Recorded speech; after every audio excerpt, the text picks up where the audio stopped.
अगर आपका पर्स खाली है या आपके बैंक में कोई चीज़ नहीं है तो आपको परेशान होने की ज़रूरत नहीं, क्योंकि आज हम बात करेंगे कुछ ऐसे तरीके जिनसे आप अपना पर्स भर सकते हैं या आपके अकाउंट में, आपके बैंक बैलेंस में इजाफा हो सकता है। ये वो तरीके हैं जो एरकिड ने, जो richest man in the Babylon था, उसने अपने शागिर्दों को बताए, जिन पे अमल करके वो खुद अमीर हुआ और वही तरीके उसने आगे सिखाए दूसरे अपने शागिर्दों को। आगे बढ़ने से पहले अगर अभी तक आपने मेरा चैनल सब्सक्राइब नहीं किया तो please subscribe it now and also press the bell icon. तो सबसे पहला तरीका जो है वो है कि अपने पर्स में जितने पैसे आप डालते हैं उसमें से कुछ ना कुछ उसमें छोड़ दें बाकी। फॉर एग्ज़ाम्पल, अगर आपने 1,000 रुपया डाला है तो आप उसमें से 10 रुपये या 100 रुपये अपने पर्स में बाकी छोड़ दें। बाकी जो 90% मनी है सिर्फ वो खर्च करें। अभी आप सोच रहे होंगे कि आपके पास तो पहले ही इतने कम पैसे होते हैं कि आपके खर्चे पूरे नहीं होते, तो आप उसमें छोड़ कैसे सकते हैं। ये सिर्फ हमारे जहन का एक हमें दिया हुआ चक्कर है। आप अंदाज़ा लगाएं कि आपके इर्द गिर्द, आपके दोस्त अहबाब में कितने ऐसे लोग हैं जिनकी अर्निंग आपसे कम होगी, और कुछ तो ऐसे होंगे कि जिनके एक्सपेंसेस, जिनकी फैमिलीज़ आपसे बड़ी होंगी, लेकिन उनकी उसके बावजूद उनकी कमाई, उनकी अर्निंग कम होती है और वो उसमें गुजारा करते हैं। अगर वो गुजारा कर सकते हैं कम अर्निंग में, कम सरमाए में, कम पैसे में, तो यकीनन आप भी कर सकते हैं। ये सिर्फ एक हमारे जहन की बनाई हुई इल्यूजन है जो हमें सेविंग नहीं करने देती। तो आपने क्या करना है कि सबसे पहले अपने पर्स में जितने पैसे डालने हैं उसमें, या जितने आपके अकाउंट में आने हैं उसमें से आपने एटलीस्ट 10% उसमें छोड़ देने हैं।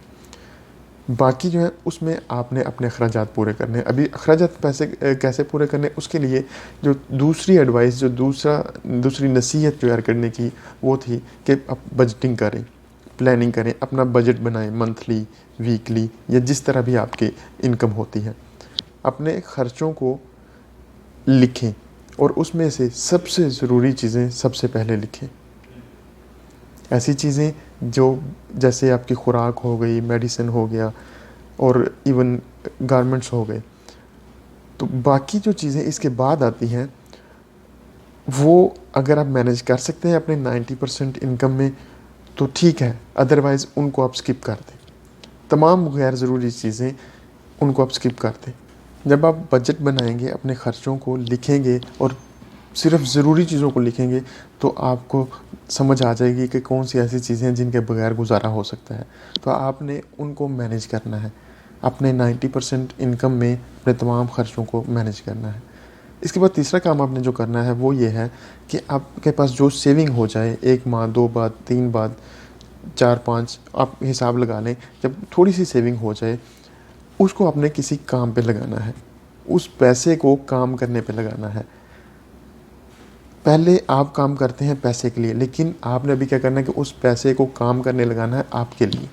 वो आपके लिए काम करे, आपके लिए मेहनत करे, मेहनत करके आपके लिए पैसा कमाए। तो आपने क्या करना है कि अपने तमाम सेविंग को किसी काम पे लगाना है, और काम पे लगाने के लिए आपने किसी पूंजी स्कीम में नहीं लगाना, किसी ऐसी जगह पे नहीं लगाना जो आपको बड़े बड़े मुनाफे की ऑफ़र्स करें या दिखाएं कि जी आपको इतने परसेंट, 20% मुनाफा मिलेगा महीने का, 15% मिलेगा या 50% मिलेगा, जब आपको कुछ करने की ज़रूरत नहीं।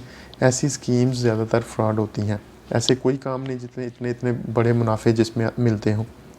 तो आपने क्या करना है कि सबसे पहले अपने पैसों को काम पे लगाना है, और वो जो इन्वेस्टमेंट आपने करनी है वो सिक्योर इन्वेस्टमेंट होनी चाहिए। उसमें आपका जो कैपिटल है, आपका असल जो पैसा आप लगा रहे हैं, उसकी गारंटी आपको होनी चाहिए।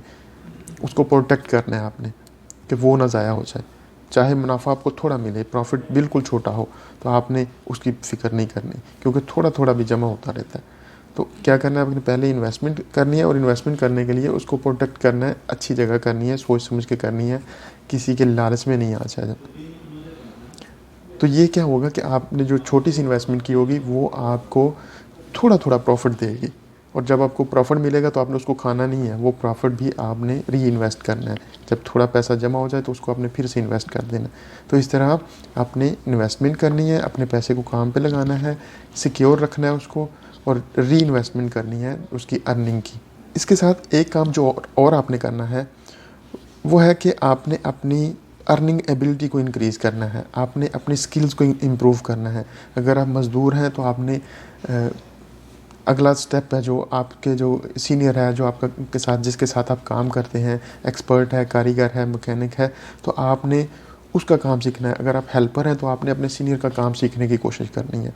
और हर जगह पे किसी भी लेवल पे हो आपने इम्प्रूवमेंट करनी है, अपनी अर्निंग कैपेसिटी बिल्ड करनी है, अर्निंग कैपेसिटी इंक्रीज़ करनी है। तो कोशिश करनी है कि आप जिस लेवल पे हैं उससे अगला जो स्टेप है उस वाला जो बंदा काम करता है आपने वो काम करना है, वो काम सीखना है। और सीखने से, मेहनत करने से हर काम किया जा सकता है। तो आपने अपनी अर्निंग कैपेसिटी इंक्रीज़ करनी है। तो ये चंद एक तरीके हैं, मैं उनको वन बाय फिर रिपीट करता हूँ। सबसे पहले आपने जितने पैसे आपकी इनकम है उसमें से 10% सेविंग करनी है। सेविंग करने के लिए आपने सेकंड जो है वो आपने बजटिंग करनी है, आपने जो एक्सपेंसेस हैं उनको कंट्रोल करना है। नंबर 3 आपने करना है कि अपने जो सेविंग हो जाएगी उसको किसी काम पे लगाना है। नंबर 4 उसको प्रोटेक्ट करना है लॉस से, किसी पोंजी स्कीम में नहीं लगाना, किसी फ्रॉड में नहीं आ जाना, बड़े प्रॉफिट के चक्कर में नहीं पड़ना। बिल्कुल छोटे छोटे मुनाफे के लिए आपने उसको सिक्योर इन्वेस्टमेंट करना है। और नंबर 5 है कि आपका जो अपनी स्किल्स हैं वो उनको इम्प्रूव करना है, अपनी लर्निंग करते हुए अपनी अर्निंग कैपेसिटी को बिल्ड करना है। जब आप अपनी अर्निंग कैपेसिटी को इंक्रीज़ करेंगे तो आप यकीनन ज़्यादा पैसा कमाएंगे। उसमें से आपने कोशिश करनी कि अपनी इन्वेस्टमेंट को बढ़ाएं, अपनी सेविंग को बढ़ाएं। और आप महसूस करेंगे कि चंद ही महीनों में, सालों में आपका जो बैंक बैलेंस है, आपका पर्स है, वो आपको फलता फूलता नज़र आएगा। तो इंशाल्लाह इस तरह आप स्लोली ओवरनाइट सक्सेस कहीं भी नहीं होती। आप रातों रात अमीर नहीं हो सकते। अगर आप रातों रात या अमीर होना चाहेंगे या कोई शॉर्टकट ढूंढेंगे तो आप फ्रॉड के चक्कर में पड़ेंगे। लोग आपके साथ धोखा कर जाएंगे बड़ी आसानी से। आपको कोई भी सब्ज़ बाग दिखाएगा और आपके पास जो सेविंग होगी वो लेके उठ जाएगा, तो आप देखते रह जाएंगे। तो इसलिए लालच में नहीं पड़ना। ये छोटे छोटे स्टेप्स हैं जिनको आप फॉलो करेंगे, रेगुलरली उन पे काम करेंगे, तो एक दिन आप के पास इतना पैसा होगा, सरमाया होगा जो आपके लिए काम करें और आपकी फ्यूचर की जो ज़रूरियात हैं उनको पूरा करें।